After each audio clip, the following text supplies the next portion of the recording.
And Are You Okay is a not safe for work podcast, so any young listeners are discouraged from continuing. However, we literally have no way to track that, so do whatever the hell you want and enjoy the show.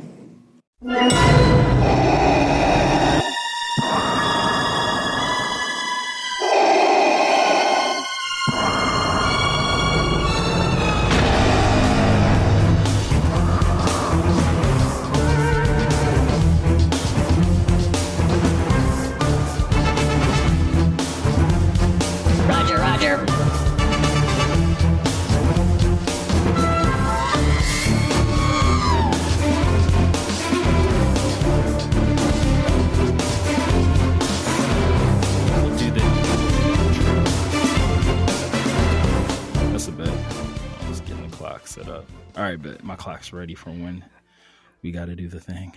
Hell yeah. Hell yeah. Hell yeah. Hell yeah. You know what they say, Matt? Do you know what they say? What do they say? They say, come right in. Hey. Right Mikey's going to show you the moon. But what's That's that? No moon. Ha-ha. It's a Death Star. Woo. And we're back doing show tunes. Hey, I love it. You got me. Got him. Mikey, two shoes. And Maddie, the frozen one. Burr. He's out there. In Carbonite. And we're here to talk Skeleton Crew. I love it. Boom. You're listening to Annie, Are You Okay? A Star Wars podcast. A Star Wars podcast. I am your host with the most hostness. Mikey. Darth Plagueis the be kind. The re-educated. Re-wise. I got a new nick. I got a new nickname for us, brother. I got a new nickname for us. You ready? Hit me with it. Ready? We are the Qui-Gon Mitchell and the Stormtrooper Dejeen of the Star Wars scene. Shit. Y'all pick who too, and don't make it weird. Well, Matthew Porter, aka Matty Ice, aka the Rogue One, the Rogue Only. I'm very excited to talk Skeleton Crew. Your main man from the Green Hoodie Gang. Bro, I've been waiting for you to get back from your out of America trip for days. So yes, I've been gone traveling with our good friend Jeremy. Hey, let's smells like go. Yes, so Jeremy and Mrs. Sandalwood, yeah, the lemongrass, I don't know, lavender, maybe something. He's got. Let me tell you what. He dresses up nice, and he also happens to smell good. I also taught him what mensch meant, even though he's already Jewish. He is a mensch. Oh, he's part of the Jew crew too. Yeah, he said that. He said you're his boo because Let's fucking go. You're a black Jew, and we love that about you here. I love it. But hey, why don't we? We can celebrate that, and at some point we have to get that man on this podcast because we love Jeremy over here. But yeah, I went on that trip with him, Ray the Ruiner, and Mrs. Jeremy, as you like to call her, and it was a great grand old time. And I cannot wait to talk about this with you, Matt. So before we do so, we have changed up the formula. We have stolen something from our sister podcast, Dragon Ball for Life. Don't forget to like and follow. Well, you come for the content, but you stay for the culture. That is true. And we're going to use their 10-second recap. I did both last time. This time around, I'm going to do one. You're going to do the other. I got you. And we'll earn these nicknames, the deadliest secondary in the Star Wars podcasting space.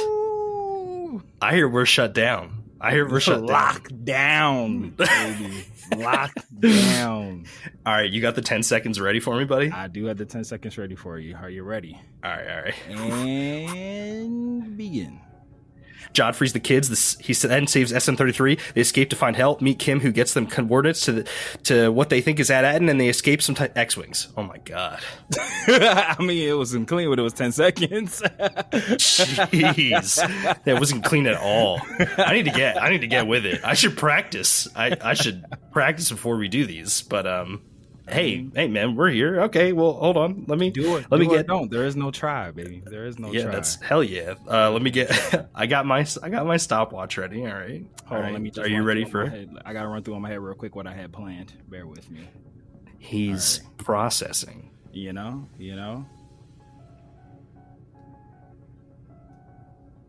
All right, bet. All right. It was only 2 seconds of dead air, so we're good. All right. I'm starting the timer in 3, 2, 1.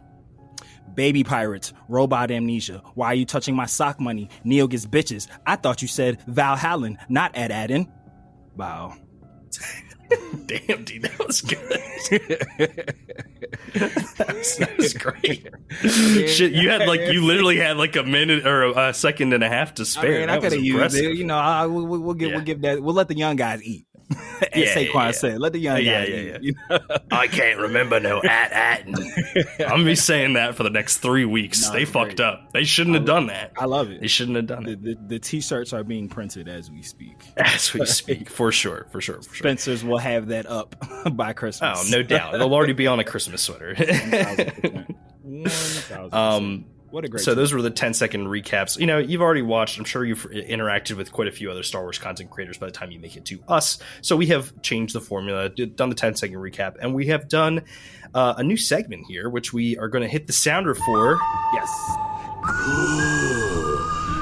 Oh, I have a bad feeling about this. I have spoken.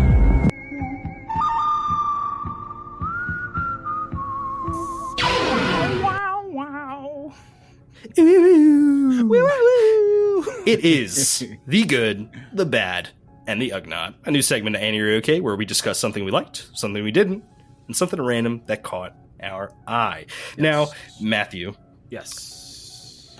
This is a twofer because, you know, That's fine. We were traveling. I was traveling. I was out there. So give me 2 good things, 2 bad things, and 1 weird thing from each, each episode. A good for 3 and a good for 4, a bad for 3, a bad for 4, and a... Yeah. way? I got you. So I was gonna say I can kick things off if you'd like. But go ahead. Hit me with your good. All right. So my good for episode 3, 1,000% is the owl lady. Oh, good choice. So literally fun. Funnily enough, when I heard the voice and saw the 3 fingers, I thought it was Sid, and I freaked the fuck out for a quick second. I was like, "Oh, it's fucking Sid!" But it was an owl lady. I was still hyped though. The entire Bad Batch audience would have rioted. I flipped my shit for like 0.2 seconds. I was like, "It's fucking Sid!" But it was an owl lady, and I enjoyed her quite a bit. She was fantastic. Mm-hmm. I would say the good for episode 4, fucking Neel, man. Yeah, man. You stole my good, though. I love the Neel storyline. Neel got bitches. He's a mensch. He is a mensch. But like at the same time, like I just love how his kindness prevailed. Mm-hmm. Like it's one of those things where it's like, how they say the energy you put out into the world is the energy you will receive. That is 1,000%. Neel, man.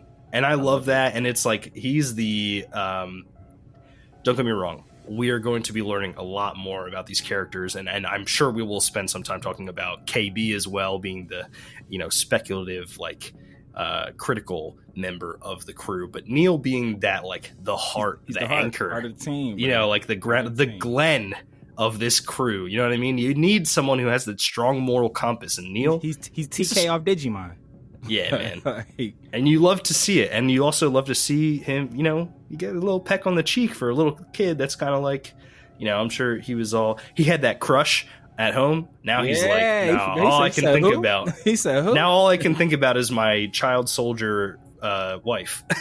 Yeah, no, that shit was like his whole story arc for episode 4 was just amazing. Like, I knew nothing bad would happen to him, but like, the part where the space pirate dad like made them like be the front line, like the cannon fighters, like, yeah, you go scout ahead, and like Neel, I don't know, there was something so like believable about that scene, because I feel like in an action show or a Star Wars show they would have like begrudgingly did it, but like him doing it, but like saying like, yo, he said, I'm the fuck terrified, like this shit is about to go super left. Like all the kids, Fern played it great, like they all played it really good, just like it was extremely believable for a bunch of kids who thought they was about that action, and now they just got thrown into the middle of a war zone, and they're like, what the fuck are we doing here?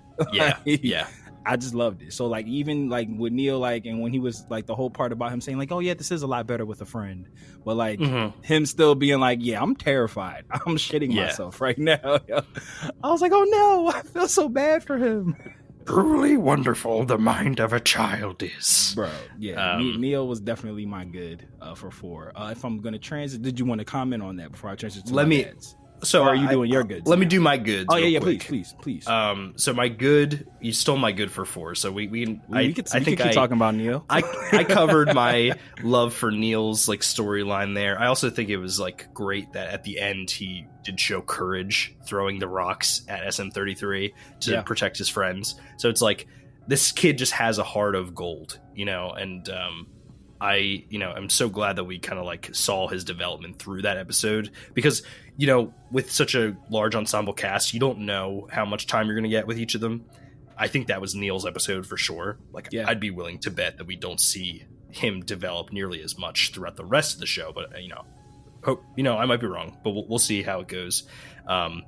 My good for episode 3 was the cinematography for episode 3. Had some beautiful shots when they're walking against the moonlight and you just have the silhouettes. That was very Amblin, right? Like the ET riding in front of it and stuff like that. Like, I loved that shot when Kim is like scrolling through the planets and you can like see through the screen. Like, all of these like shots, like they're fun and weird, but like you just can't get them in a regular story. Like, there was a Star Warsification to a lot of the shots that were set up in this one, and it felt special.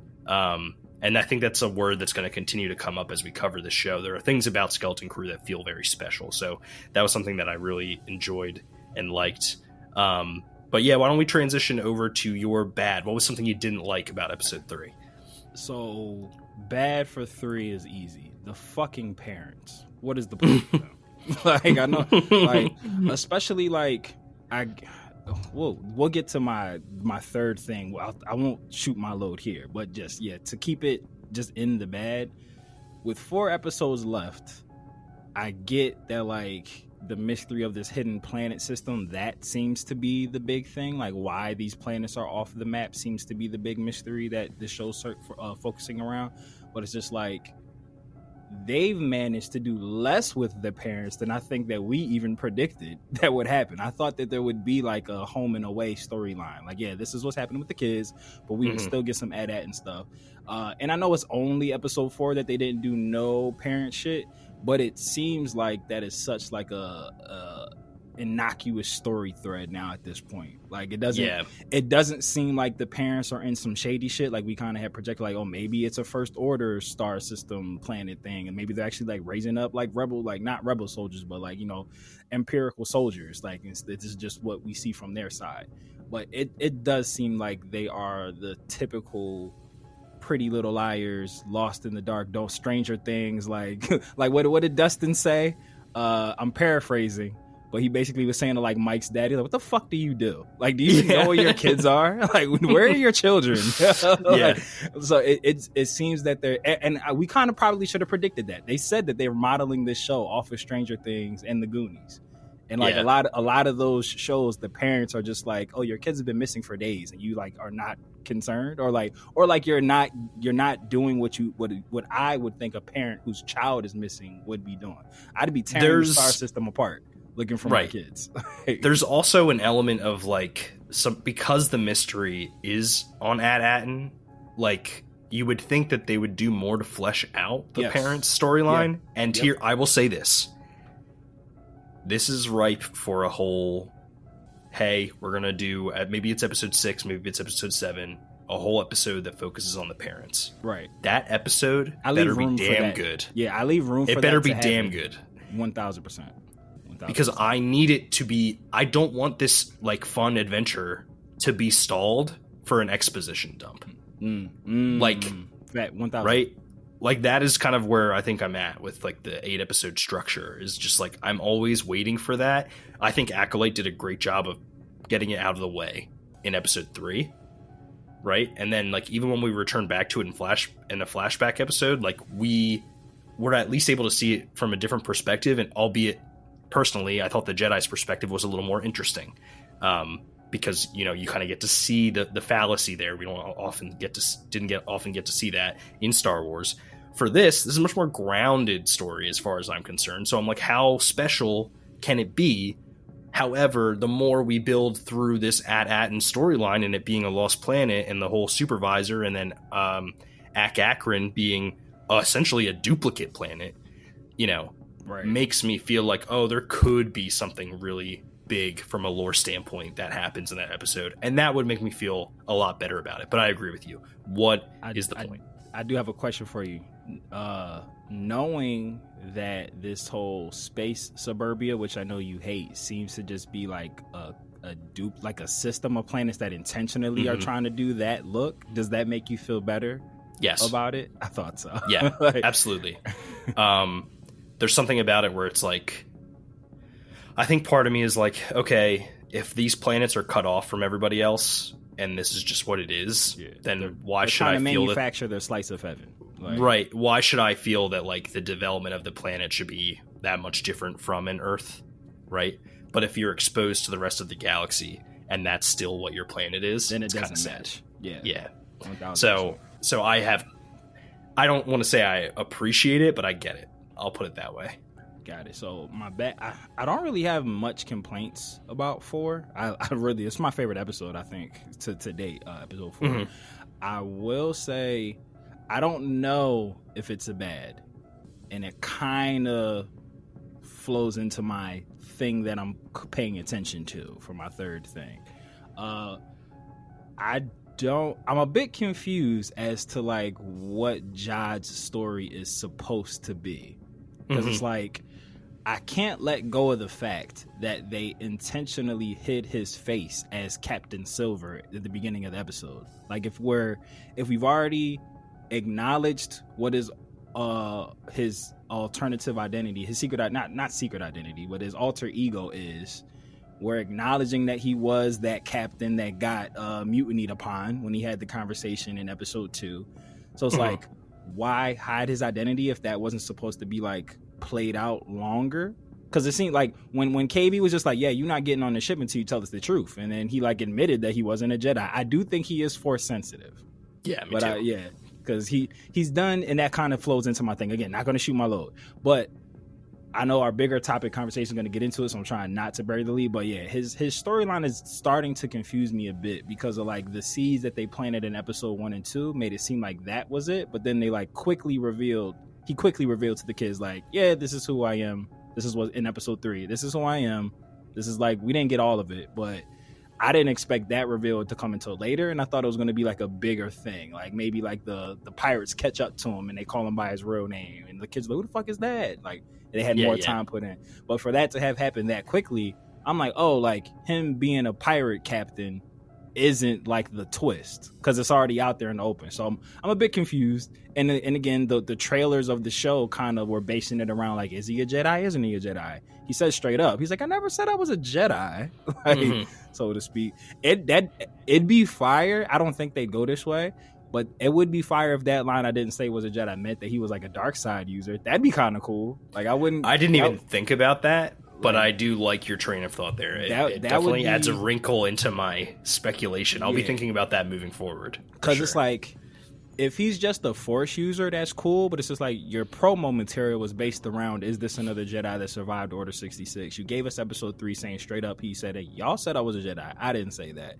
But yeah, so again, I'm not calling it a bad, but I'm starting to feel like Jude Law's casting is more about it just being Jude Law. Like he was the big name that they needed to sell the show, and it doesn't seem like he has. I feel like he'll be a big part, but like who Jod is, I thought was going to be like the second storyline of the story, and it doesn't seem like that's going to be it to me. Yeah, no, I think that's fair.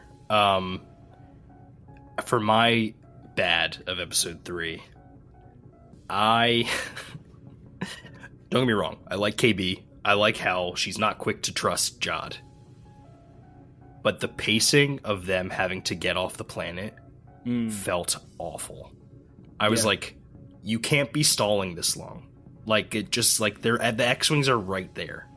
Like, just don't act like, you know, oh, we'll just have this whole conversation outside the ship while they're, like, flying around, and like, they're not gonna get you. I was like, it just didn't work for me. And like, even like Kim catches KB before they leave, and she's like, trust your gut. And it's like, that's a whole ass conversation that happens as they're trying to escape.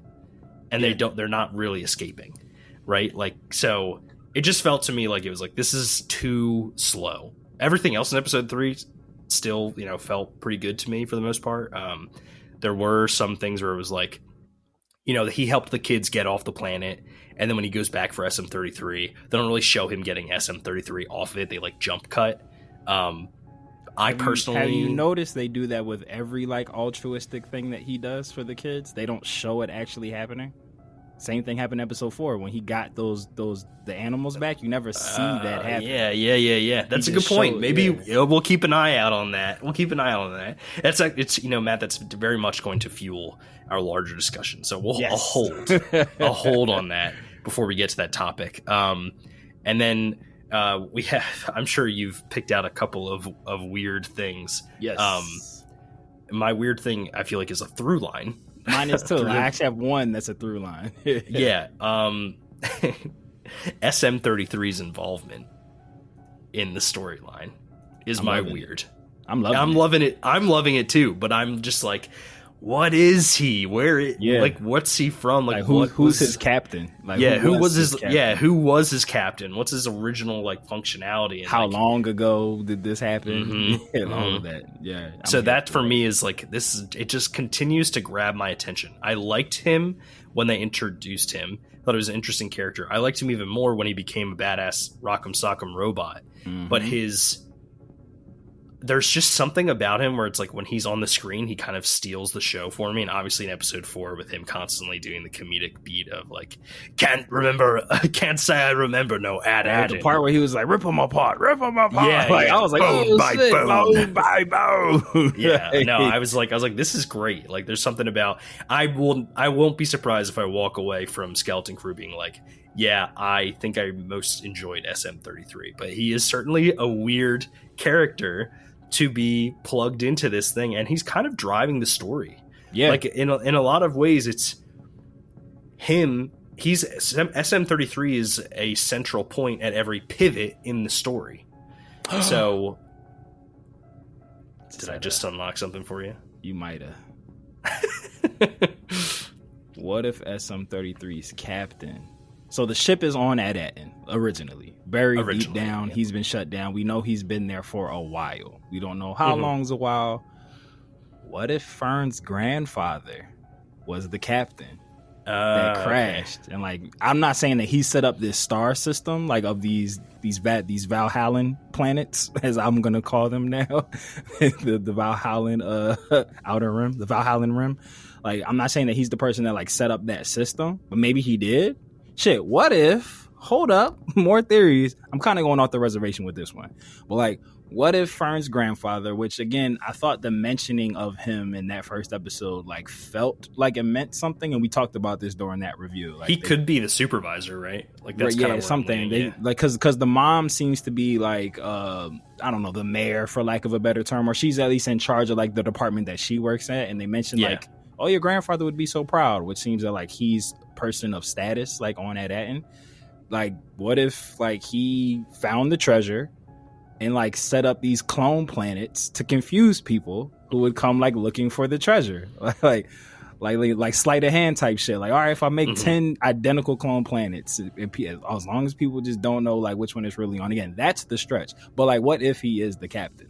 Like if he be old enough, I guess. Again, we don't know how long. Well, I was gonna say if this planet is from the old Republic, then it would be way down the line. Right, but that's not to say that there isn't technology in Star Wars where maybe he's been keeping himself alive through like maybe that's the treasure. Maybe it's like the fountain of youth. Right. So I wasn't necessarily taking it that far. I just kind of meant, or I just kind of was thinking of like if he crashed on Adatin maybe like 60 years ago or whatever. Yeah. Like, I don't know, because we don't know how long the Adatin, like this whole system of identical planets has been in place. So I'm not saying like he discovered it, but like maybe he crashed on it, found the treasure, was like, oh shit, how can I keep this drone protected? All right, let me, colonize these other planets to set them up. Or maybe just crashed in, they were already set up, but it was like in the early stages of them building that civilization. He just, like weaseled his way. He's like, I got to stay close. I got to stay close to the treasure. I will say this now. We called it, or at least I called it, if it ends up being the treasure is like a fountain of youth type thing. That would be crazy. And it would be wild. Like a link to the Force, keep you alive. Well, yeah, because like that, you would think that like something like that would be very coveted by the Sith. Yeah. Right. All they want is to maintain their life. Yeah. I don't think the treasure is like gold. I think it is something else. Like it's like the term treasure is being used to represent whatever. Right. Keeping secret for sure. Yeah.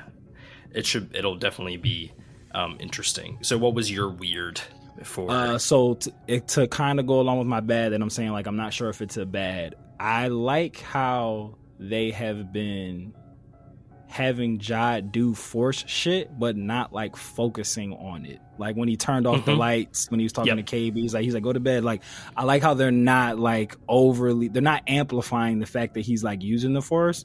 And I don't know if that's done intentionally to like kind of like, again, like take us off the fact that was, again, the whole promo run of the show was based around like, is he a Jedi? Isn't he a Jedi? Like, you know, with the whole line, he's like, you're a Jedi, right? He's like, of course. Like, it was like based around that being it. So I like how they've just kind of had him do like practical shit, like, you know, like turning the light off, because it's like, it does still kind of leave you with that room of doubt. Like, is he faking the funk? But I think he is force sensitive, because that light thing kind of sold it for me. Like him turning the light off at the end of the night when he was like, yeah, trust your gut. Turn the light off and everything. But I like how they're just like downplaying that. So like if it does come back up, like if they get into a real tight pickle and he's been holding a lightsaber this whole time, like he just doesn't, you know, he got away from it, he retired that part of himself, but like with Obi-Wan, like he had to like get back into it. So I think it'd be worth it if that's the goal behind it. Like, hey, let's super downplay his force shit to make it like kind of an afterthought. So when he really gotta cook, it's like, oh shit, I forgot he really cooked. And then, you know, like I could just see the kids just being like, oh, this was our drunk uncle pirate, and we really be out here fucking shit up. Like, it'd be exciting. So that was kind of like my through line, how it's like each episode is kind of like just becoming like part of his character, that he does use the force. But it's like, again, we're not like, I guess because of the kids are just trusting him, they're not like overly questioning it, even though they said at the end of episode 3, like, yo, you got to tell us everything. And like, we don't really see that we don't know if that conversation took place. Like, as if he would tell them everything. Right. Right. Yeah. I mean, he got on the ship, so he told them something, but that was my through line. Just like the downplaying of his force use to like kind of just make you be like, oh yeah. So then, and it is weird. It is a weird choice, but we will keep an eye on these threads as we weave through. I feel like I've been served enough crow with the Filoniverse, the Mandoverse, where shit that I was just like, this makes no sense. But then, like, when it played, I was like, that's why it didn't make sense. Like, because you were trying to give us this, and everything. Damn, I feel like, oh, you know what? I had another good. I did have another good that I forgot. It was a super brief thing. One thing that I like that this show does really well, and I did mention this before, it might have been a good, or it might have just been something I was excited about. I do like how they're not like force feeding us information, because one of my complaints from episode 1 was when the kids broke through and they were like, oh, we're gonna hit the force field, and like nothing happened, and I was like, what the fuck is the force field?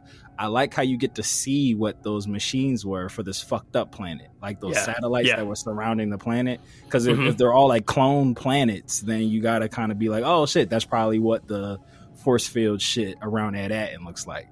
So I like can't say I remember no force fields. But I liked how, because that was a gripe of mine. It was like, yeah, you keep talking about this force field shit. They don't hit it. They were concerned they were going to hit it. They went through it, and then it's just like nothing happened. But it's like you get to see these disemboweled machines that one would assume is the force field system they use. So I like that they're like they're answering shit, or they're circling back to things without like force feeding. Like, hey, remember when we said this last episode? This is that part. Like they're just letting it happen, and like if you notice it, you notice it. If you don't, you don't. Or you come here and we explain it to you. Right? Like, oh shit, you go back and watch. All right, Matt. Without further ado, let's get into our discussion topic. So Jod's actions have, felt all over the place to a point where I'm truly not sure he's a character that will end up having a heart of gold like Neel. After all, while he seems to be looking out for the kids and keeping them safe, his actions are self-serving in a way that has yet to prove he's kind of like getting soft on them. Like, I genuinely think that it's all for his own self-gain. I think we're going to discuss here, if we think a betrayal is in store for the Skeleton Crew, or what the chances are Jod makes a sacrifice play to change our minds. Yes. I truly am leaning on the Jod is actually going to end up being an adversary and not a good character at all. Like I can totally feel betrayal. Just want to call back to your point about how we don't see the altruistic things that he does. Like, he stole Wim's credits and paid those guys off. Allegedly. I would be more willing to believe that he stole those credits and got the information he needed from them before he slaughtered them. Yeah. You know what I mean? No, Like, I was thinking that too. Like, again, going back to them downplaying his force use for like a big moment where he like shows that he's like that bull. Like, I could see that having been one of those moments that he just like decimated all those soldiers. right. So I do think that there's like an aspect of, people that are like knowing that the pirates like had a bunch of blasters like trained on him and he gets locked up. That to me seems like a situation he's like, okay, I can't use the force to get out of this right now, but I'll seize my opportunity. And he did so when the kids were in jail. These people not knowing what to expect from a force user, or maybe never having seen them, he could have force choked half of them while he like, or if they were weak minded, could have just these aren't the droids you're looking for. Right off a cliff. Right. Tricked him to walk right off. We've seen Ezra do it, so it's like it's possible. Exactly. There's a lot there when he saves like, is it Neel at the end when he like turns off SM-33? When he said always go for the off switch. right. That was completely like, while he did like save the kid, like, I'm sorry, that's just like, he did it so that they could like get out of a bad situation and continue on the path to Ad-Atten. Yeah, not 1,000%. to save Neel. Like, there's nothing that he's doing that is actually making me feel like he's protective of them in any way. It just, all of it is self-serving. And I think that ultimately, like, when it comes down to it, is like, they've done a really good job of making the stakes feel real. I think the lessons are also going to have to be real. So not being able to trust everyone is a lesson I think that they're going to have to learn in this story, and that's going to be forced upon them when Jod takes advantage of them and takes what he wants. Yeah, we had talked about this off the phone, but I'm torn. So I'm of two thoughts, and it does play into how they're playing it. And both ways, I will say this: I like how they're kind of leaving a lot of the shit up in the air. Again, like I had said before, like, none of the good things I bunny quoted for the listeners that he's done, we've actually seen on camera. Like, we'll see like the start of it, and then like the part where like the good action or the selfless action being executed, we don't see that part, and then we see the end result. So I do like how they're leaving it very ambiguous. Like, hey, like, he could be a good dude, he could not be a bad dude. But like I was saying with my bad stuff, I don't really know where they're going with his story, and I can see it go both ways. So my two trains of thought are, he's either Long John Silver or he's Raymundo from Shaolin Showdown. But I do agree with you. I do think that he is going to betray the kids. What a callback, though. Thank you. I do think he's going to betray the kids, and I don't think it's going to be like a 52 fake out betrayal. Like, oh, I'm going to fake betray you, not tell you what I'm really thinking, and then save the day at the end of it. I don't think that's going to happen. I'm just torn as to whether he's going to flip back. So with the Long John Silver reference, if anybody who's seen Treasure Planet, John Silver and Jim Hawkins got really quotes, but then he ended up being revealed to be a bad dude. But it's just like, oh, this was my homie. He kept me alive. We were close, but he's a piece of shit. And when it came down to it, he stayed a piece of shit. And they just, like, have respect. And he, out of GP, Jim let him get away at the end. He's like, you know what? You're scum, but you was my mans for a time. I owe you one. I could see the show going that way. Like, maybe Jod's selfishness ends up helping the kids somehow. Like, I don't like whatever the treasure is. Like, maybe him stealing said treasure saves the planet or whatever. Like, I don't know. Yeah. Or like whoever the main adversary is going to be, it might be in Jod's best interest to help the kid or help defeat said person, which then helps the kids, but it's not him directly doing it. So I'm torn. I do feel like a betrayal's coming. I'm just torn as to whether the betrayal sticks. And like, I don't think they're going to go full like he's the antagonist. I don't think they're going to go that way.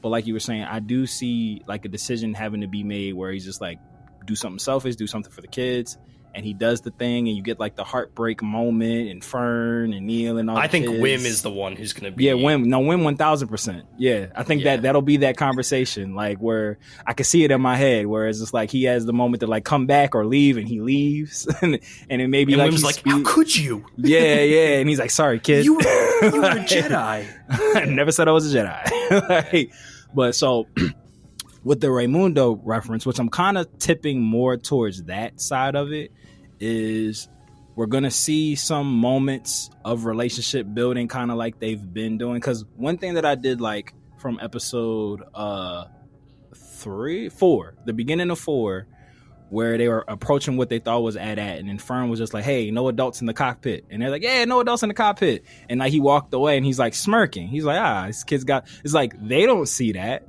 So it's just like that was for us to see that, like, hey, like he's enjoying these kids' company, right? Things like that. Or even when he shows up at the end when they thought that they were about to have to be the front line of defense against the army soldiers and everything, and they were having that conversation. Like, I do like that they didn't opt to like have the kids like run to him and give a hug, because that would have felt extremely forced. Like it would have just been like way too early. Right? Yeah, that would have just been Disney being Disney. Like, and I kind of was concerned. I thought Neel was gonna like run to him and give him a hug, and I would have been like, I don't like that. Like, but they didn't do it, which I like. So I'm kind of leaning more towards the side that he is gonna make a selfish play and fully betray them, but then come back to help. Like, I don't think it's gonna be a fake betrayal. I think it'll be a real betrayal, and then he'll be like, shit. If they go down that path, and I don't think we have a lot of time left to do it. Yeah, only 4 episodes. They really need to do a good job in these next 1 or 2 episodes of the kids treating him in a way that make him want to make the right decision. You know what I could see? I could see a betrayal, and Jod like steals a ship, or there's some type of separation, and Jod goes off on his own.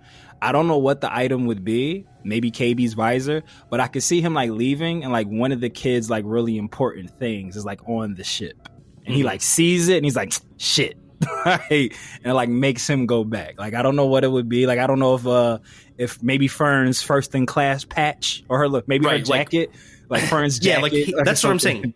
He has to have like a really heartwarming or like connected. You need that episode. Yeah, like conversation with one of them. Doesn't even have to be all of them. It could be any of them. Yeah. Right? But like he earns and builds a trust with one of them that he decides like, I have to go back to, because I feel something like for this kid, like some sort of protective parental. I can see it being Fern's jacket. Mentor.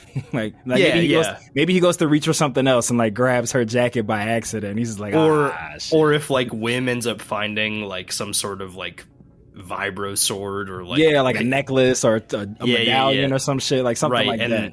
And it's like something that he's like so excited about, and that he like, when he steals the ship and it's still there, and exactly. Like Hans Dice. Right, exactly. Like what if they come across some sort of like weapons cache, and like Wim and Jod are like swashbuckling like on and he sees ship. the 2 swords just like crossed in the corner, some shit like that. So I could 1,000% see it being that. But again, kind of like just what we've been circling around, it's just like,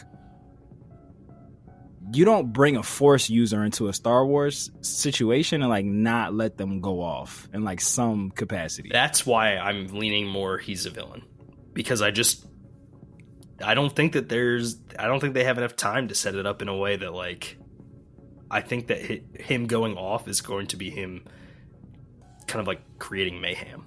Maybe there's part of me that wants to see a Sith holding a lightsaber in his mouth like a pirate. But that shit would be fire. It could be also a good way to the knife down the sail. Scene. It could be a good way to create a new enemy for the other heroes in the Mando timeline. That's also very true. True. So there's like aspects of it that I'm just like, there's a lot going on here, and I'm just not sure. I also love when they subvert my expectations, and that goes to so my far. Filoniverse has never let me down in a major way. They've let me down, but not like a major way. Because it's like my biggest concern, I just really don't want that opening scene to be a smoke situation, because it's like, if you're gonna reveal that that's who that was, why hide his face? Like, why do the voice changer? Why hide his face? Why not refer to him by name? They only were calling him Captain. To then just have the second episode where he runs into that guy. And again, like, that's the thing that's kind of been throwing me. It's like, even though they do have that conversation, I feel like there's still enough of a sliver of space that they could make a case that, hey, we've never confirmed that that was him at the beginning of the episode. They never call him Captain Silver. I don't think they did. Did they? In episode 3, when he has the conversation with that guy, he does call him Captain Silvo. Right. But did they call him Captain Silvo at the beginning of the first episode? They just called him Captain, right? Yeah, I think they just call him Captain. So that's what I'm saying. Like, the owl refers to him as his pirate name, but I feel like which is an alias. Yeah. Like, that was also like an Easter egg. They call him Captain Jack or Crimson Jack. Crimson Jack. Yeah. I feel like there's still just a small sliver of a piece of cake that they could still lean on the fact, like, hey, we haven't officially said that the captain that got mutinied on at the beginning of the episode was him. Like, obviously, like, the voice, even though it's diluted, sounds like Jude Law, which probably was done on purpose. And, like, you know, like, he had the conversation. I'm pretty sure, I haven't watched back episode 2, but I do kind of feel like the conversation that he had with that one guy, they didn't mention the mutiny, but, like, it's pirates. Like, that could have been any mutiny. Like, it didn't necessarily have to be that one. But I just hope that wasn't what it actually looks like, because then it's like, why do the pomp and circumstance of hiding his face? I don't want to get smoked. That's literally what it is. Like, I don't want that to be the MacGuffin for the show, because it's like, why base your promotion around him being force sensitive? You hide who that captain that got mutiny was. Like, why do all of that mystery just for it not to lead to anything? So I'm hoping that doesn't happen. Leaning on it's just him. Like, Jod is Silvo. Like, I know. Like, it's the Phillies coming down the stretch in the playoffs. Like, they're doing great, but something in my heart be like, this looks real familiar. I feel like the bottom's about to fall out on me, bro. It's that. And I'm unfortunately getting that feeling that it is just going to be what it is with him. And then it's just like, then you didn't need to have that scene be that way. Yeah, I guess that's true, but at the same time, you got a cool helmet that looks like a pirate hat. 1,000%. So we'll take the character design. Let's just hope that the story, that if it plays out that way and you don't get, you know, the mystery that you were hoping for, that they replace it with a storyline that is happy and satisfying. Yeah, and by happy, I mean happy that you're enjoying it, not happy. No, it doesn't need to be a happy story for it to be enjoyable. 1,000%. No, you said it perfectly. Like, I don't necessarily need Crimson Jack's storyline to pay off. I just need for the reasoning y'all keeping his identity in the full get up a secret. I need that to have a purpose. Other than it was just something fun to do at the beginning of an episode. like why put that, why leave that room for speculation? Like, oh, like, how come you didn't show his face? Like, how come we're being led to assume that that's the same guy, but like, why play it that way if that's not supposed to like turn into something? Yeah, because otherwise it's cheesy. That's why it would be fun to do.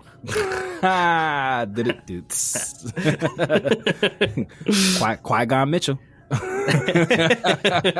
Stormtrooper Dejeen, baby. All right. Well, I'm excited for next week. We'll see what's coming. I truthfully don't think we've seen much from these later episodes in the promotional material. Excellent job by the marketing department on that, by the way. I want to not know what the fuck is coming. I'm so glad when they, like, all the stuff in the trailers and all the stuff, and like the only shot that I can think of that we haven't seen is like the big skull, and like that's fine. But like, I am all for not, you know, advertising some of the stuff so we can get some more surprises as we go through things. If you know, we're gonna close things out now. Thank you for joining us for our discussion. Do we have any thoughts episodes on the Sacred Temple? Because like, we kind of didn't talk about that part. Do we have any thoughts? I think we're gonna get enough of it in the next episode to kind of like We could talk about go it there. off on it, but at the same time, it's like because they are still there. So you're right. They're still there, and like the coordinates were clearly destroyed by SM-33. That to me feels like it's going to be a big part of the next episode. So, eager to discover what happens there, but I don't really have much. I don't really have much else to say about it. Yeah, I'm still trying to piece shit together in my head, like what the AT-AT or the Valhallan Rim planet system. Like I'm still trying to piece together like what that is. Like, are you calling it that because it looks like the Yggdrasil map from Thor? No, I wish. No, I'm calling it that because like all the different versions of just AT-AT, like it just sounded like Valhallan. Like the planet that they were on, I don't remember. Was Akron, and it just sounded like Valhallan. And then when they were like going to the different maps and just naming different, oh, this one's this, this one's this. I was like, just the Valhallan Rim. But I am excited about all of that and just figuring out the mystery. Like I said, I feel like we always do this, especially with like Star Wars shows, like trying to figure out where they're going. And I will say that with the Filoni verse, with the Mando verse, I feel like typically like what we think happens doesn't, like you said, expectations get extremely subverted. That's why like I'm not freaking out. But I will also say that to our credit, a lot of the things from Book of Boba Fett to Mandalorian to Ahsoka, a lot of the things that we said that feels like an abandoned storyline typically ends up being an abandoned storyline. Or something that like we spent way too much time speculating on that they could have done something cool with. And it meant nothing, So I feel like we usually... A regular Knights of Ren, if you will. Bro, and I feel like we usually kind of like nail those story beats, so I'm just hoping that we don't get this one right with the Crimson Jack shit. Or the fucking parents. Like, right. I mean, I wasn't kidding when I said if they do a whole episode with them, it's got to be good. Because if it's not, it's going to kill the momentum of the show for me. Yeah, if it's just like the parents like sulking, like where did I go wrong? Take time. I don't need that. I will say this: if we're gonna like before we shut this shit down. The kids have been incredible. Oh, like they've been so good. So good. Like all of them. Like, And I feel like that's so crazy because I feel like, well, I won't count Stranger Things, but that's like a S-class TV show. But I feel like when you have a show with a large ensemble, especially one with a bunch of kids, like you usually have like the standouts, like that kid's gonna go places. And like you could say that about Fern, like the easy thing to say is just like, oh, like Winfern, like those two are gonna kill it. But like they all kill this shit. Yes. Like, and credits to the writers in the way that like the pacing of like how they let these kids, like their characters or their individual personalities breathe. Like I feel like each kid gets a chance to shine in eeach episode. It's not like, oh, we'll give this kid this one episode or we'll give this kid, like they all like flirt. It's very symbiotic. Like they are like acting together, like all four of the kids. And I love that. For sure. Like while it kind of felt like Neil's episode, like we get that really special moment between Fern and Wim. Exactly. At the end, and like that was really well done by both of them. They did a great job. And KB like standing up for herself in episode 3, like definitely felt, like a big moment for her character, and we get to learn more about them as we go. And I feel like they're learning more about themselves as they go, which I think is intentional, but it's great to see just kind of like as an audience. And I feel like the way that they've been able to do that, like as we're talking through it like I feel like. At face value, again, you could say that Fern and Wim are the leads. Like at face value, you could be like they're the two people that they want to get the most rub off of this show, and I feel like they've been doing a really good job with not like having them front and center at all times. Because it's like, all right, these two kids are the most cared. They command the most attention on camera, so like let's not have them be front and center all the time. If anything, I would say that they've taken a back seat. That's what I'm saying. And I feel like it's because they made that conscious decision, like, yo, these kids are going to shine regardless of where we put them. We don't have to make them be the center of every plot thread for every episode, because then KB and Neel would have got buried in the story. But it's just like, like Fern and when they stand strong enough themselves without having to be the focal point of the story. So like they're letting it like go through the other two. And I love that.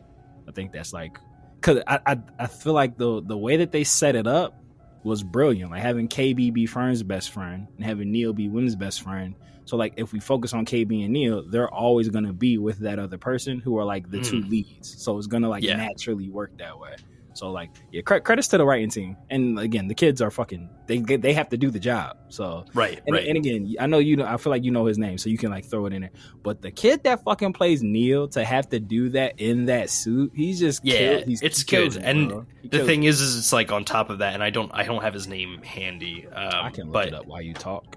While I'm talking, like Neel, like from a post-production standpoint, obviously he's like doing and acting like there, and there's a team of people who are like engineering his face so that like Neel's expressions are coming through, but like and he probably has to do it again. That's the crazy part. He has to go back and ADR it. So like that's like a big aspect of it where it's like, you know, he has to tap into the Robert Timothy Smith crushing it. He's essentially doing all of those scenes twice. So, you know, like he is definitely, you know, like probably spending more time than any of the rest of them. 1000%. Putting in like an effort and a performance, and it really comes through. Like you can feel Neel's warmth and kindness off the screen, quite literally, like you used to when you would put your hand up to an old TV and the static would jump off it. They don't do that anymore. But good callback.